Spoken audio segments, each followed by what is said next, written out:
Hello, welcome back. It looks like the trade war with China, that could be back on. That's not good news. It could cause some major problems for the U.S. and global economy. The president yesterday said he's raising tariffs on $200 billion of Chinese goods after trade talks hit a snag in Beijing last week. They'll reportedly go into effect at midnight on Friday. Trump's words rocked Wall Street today. The Dow started the day down almost 500 before recovering, closed at just 66 points down. Treasury Secretary Steve Mnuchin said the U.S. may reconsider the tariffs if they like what the Chinese say during meetings in Washington this week, which are back on. Will the new pressure on China work, or could tariffs grind our booming economy to a halt? Joining me now, former Trump campaign trade and jobs senior advisor Curtis Ellis is here.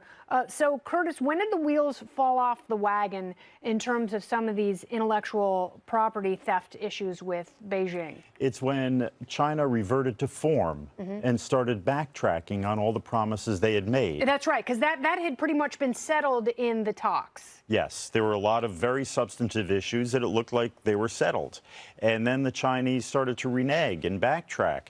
And this is what the Chinese have done for the last 30, 40 years. They make a promise and never fulfill it. They made certain commitments when they were brought into the World Trade Organization. They never lived up to those commitments. The World Trade Organization cited them in 2006 for not allowing American credit card companies to sell their products in China.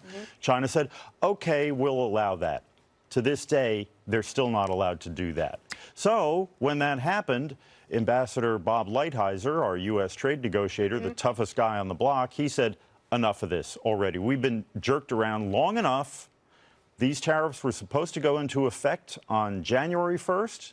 We put them off till March 1st. We've delayed them yet again, and the Chinese are just stringing us along. They have a new tough customer to deal with now. His name is Donald J. Trump. And he is far less predictable than past presidents. And one of the issues is compliance, because China's saying, hey, man, if we comply, you got to lift the tariffs right away, because they need the economic boost. They really do. They need the money. They need the cash, because they're spending money like drunken sailors building this Belt and Road Initiative, trying to rope countries in around the world on these infrastructure projects that are really thinly disguised military projects. Ports, broadband, which is actually cyber espionage, all kinds of things like that under this so-called Belt and Road Initiative. They need hard cash. So they need our money, and so they're will it work? I mean, they want to save face, and the Chinese state-run media is saying China will not capitulate. We will not have a gun held to our head. We will not agree to these terms.